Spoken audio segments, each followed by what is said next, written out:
Di sebuah tanah Jawa yang penuh dengan sejarah dan tragedi, kita menemukan sejarah seorang raja yang begitu barbar, kejam, pendendam, dan sangat dibenci oleh rakyatnya hingga membawa kerajaannya pada keruntuhan.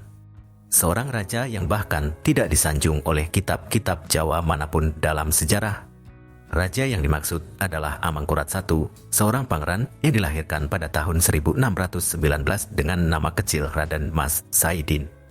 Amangkurat I dibesarkan dalam lingkungan yang sangat kuat dan berwibawa di bawah naungan sang bapa, Sultan Agung. Sultan Agung adalah pemimpin besar Jawa yang bijaksana, berwawasan, dan pantas diteladani. Sedangkan anaknya, Amangkurat I, memiliki sifat kepemimpinan yang jelas, kejam, antagonis, dan paranoid yang sangat buruk. Sang ayah berjuang mengusir penjajah, sang anak justru menjadi kolaborator penjajah. Dia ingin dunia berputar sesuai keinginannya, dan dia bahkan berani melawan orang tuanya sendiri. Dia mengejar kehidupan hedonistik, sering berkeliling dan mengejar perempuan dengan cara yang tidak senonoh. Salah satu skandal terburuk yang dia ciptakan adalah ketika dia membawa lari istri Tumenggung Wiraguna pada usia 18 tahun dan memperlakukannya dengan tidak hormat. Perbuatan ini memicu kemarahan banyak orang. Namun, konsekuensi dari tindakan bejatnya tidak membuatnya introspeksi. Sebaliknya, dia terus melakukan tindakan yang merugikan rakyat dan kerajaannya. Sultan Agung, ayahnya, akhirnya mengambil tindakan tegas dengan mengasingkannya ke sebuah pesantren di utara Jawa, berharap dia akan menjalani introspeksi dan menjadi lebih baik dalam agama. Namun, setelah sekitar 10 tahun, Amangkurat I kembali ke istana setelah Sultan Agung meninggal dan diangkat menjadi raja dengan gelar Amangkurat I. Sayangnya, pesantren gagal mendidiknya, dan dia memulai kebijakan-kebijakan yang merusak Mataram. Kepemimpinan sang anak segera saja menggerus kebesaran Mataram yang susah payah dibangun sang ayah. Salah satu kebijakan kontroversialnya adalah berkolaborasi dengan VOC, musuh bebuyutan ayahnya. Dalam perjanjian dengan VOC, ia memberikan fasilitas kepada dirinya sendiri sementara rakyat Mataram harus membayar dengan mengorbankan beras dan kayu mereka menyebabkan kelaparan di kerajaannya sendiri.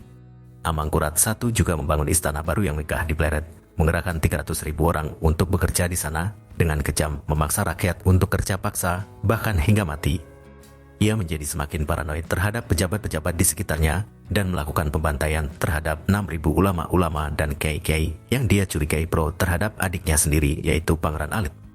Dalam kondisi yang semakin parah, Amangkurat I memulai konspirasi untuk membasmi semua yang dia curigai sebagai musuh. Dengan melakukan pembantaian brutal, membunuh ribuan ulama, kiai, dan keluarga mereka dalam waktu singkat. Menurut hukum alam, semakin banyak membunuh, maka semakin terancam pula perasaannya. Dengan begitu, pembunuhan yang dilakukan Amangkurat justru membuatnya tidak merasa aman. Jika setiap kali Sultan keluar keraton, ia akan dikawal dengan 2.000 prajurit bertombak. Ia tidak mempercayai lagi para sesepuh dari keluarganya sendiri, sehingga ia membunuh semua pejabat tinggi dan mengganti dengan para abdi pengikutnya. Begitu mudahnya ia membunuh orang, sampai-sampai seorang pejabat Belanda menuliskan bahwa suatu saat nanti Sultan pasti akan bosan mengalirkan darah orang. Para pejabat mulai menunjukkan ketidaksukaannya terhadap pembesar Mataram. Para pangeran penguasa tanah dan anggota keluarga Sultan sudah mulai menentang kekuasaan sang Sultan. Di Jawa Timur, muncul penguasa baru yang dipimpin oleh Trunojoyo dari Madura yang memberontak terhadap kekuasaan Mataram. Amangkurat meminta bantuan VOC untuk menghadapi kekuatan Trunojoyo. VOC sendiri lebih memilih Amangkurat daripada Trunojoyo yang dianggap lebih berbahaya. Pada bulan Desember, VOC memerintahkan Spelman untuk pergi ke Jepara dengan 1.200 orang tentara untuk membantu pasukan Amangkurat. Sebagai imbalan, orang Belanda meminta Amangkurat untuk membagi sebagian daerah kekuasaannya. Ringkasnya, pada tanggal 28 Juni 1677 pasukan Trunojoyo berhasil membantai kekuatan gabungan Mataram dan VOC sekaligus berhasil memasuki wilayah Keraton Pleret. Akan tetapi, malam hari sebelum pasukan Trunojoyo datang, Amangkurat serta beberapa keluarga dan putranya telah melarikan diri dari keraton untuk berlindung ke Belanda di daerah Cirebon.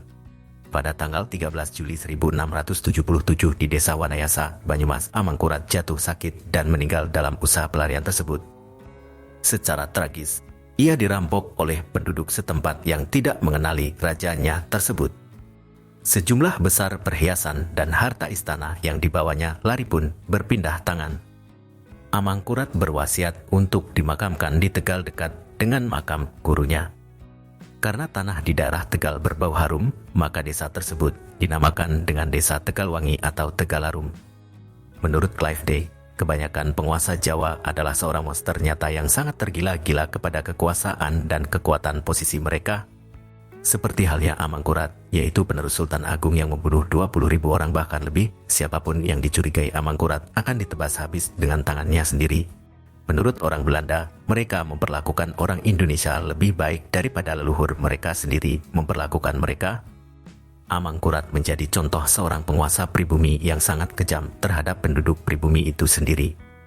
Baiknya, kita singkirkan dulu segala prasangka buruk terhadap para narasumber. Jangan mudah alergi dan memiliki prasangka bahwa persona-persona asing ini membelokkan sejarah untuk kepentingan mereka. Bahkan bukan hanya Belanda yang mengatakan tentang hal ini, Babat Garapan Meinsma yaitu Babat Tanah Jawa mengakui hal tersebut sebagai berikut. Saat itu raja bertindak sewenang-wenang, tidak seperti ia yang biasanya. Raja sering melakukan kekerasan dan selalu bermain taktik. Para petinggi seperti bupati, para menteri, dan keluarga bertindak semaunya sendiri dengan cara menyalahgunakan kedudukan yang mereka punya. Tata tertib bernegara pada saat itu sangatlah rusak dan kacau. Penduduk kerajaan Mataram dirundung ketakutan yang sangat mendalam. Sering terjadi gerhana bulan ataupun matahari.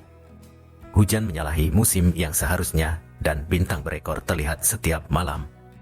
Hujan abu dan gempa bumi pun juga terjadi pada masa itu. Segala fenomena alam itu membawa pertanda bahwa negara dalam keadaan rusak. Dan itulah kisah tragis Amangkurat I, seorang raja yang penuh dengan kontradiksi, kekuasaan yang disalahgunakan, dan sebuah sejarah yang tak terlupakan. Kisah ini mengingatkan kita akan bahaya ketika kekuasaan jatuh ke tangan yang salah. Dalam sejarah, kita menemukan pelajaran berharga tentang pentingnya kepemimpinan yang bijak dan adil. Semoga kita dapat belajar dari kesalahan masa lalu dan mencegah tragedi yang serupa terulang di masa depan. Jika Anda menikmati video ini, jangan lupa untuk memberikan like, subscribe saluran kami, dan bagikan dengan teman-teman Anda. Kami sangat menghargai dukungan Anda. Terima kasih telah menonton, dan sampai jumpa di video berikutnya. Tetaplah belajar dari sejarah dan jadikan dunia ini tempat yang lebih baik.